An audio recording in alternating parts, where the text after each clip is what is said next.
We're going to take a look at 4 different blades, starting with Wushu steel that's known as the most flexible and flimsy, moving up to the semi-flexible training sword, a more stiff or rigid version of the blade, and finally a cutting grade blade. This is the New Wei Dao by LK Chen. Gotta love that ring. Now this sword is made to cut, so it's got a nice edge on it, it's got good mass that pushes right through the target, and it really has some beautiful cuts, just like that.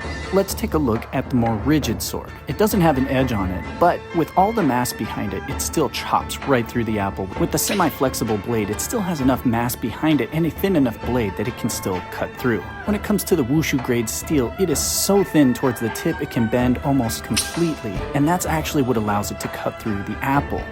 But when it comes to something harder and rigid like the plastic, it just does not have the edge to cut through. But that's why flexibility is so important, that when you hit something like that, the sword can release the energy and not be bent or broken.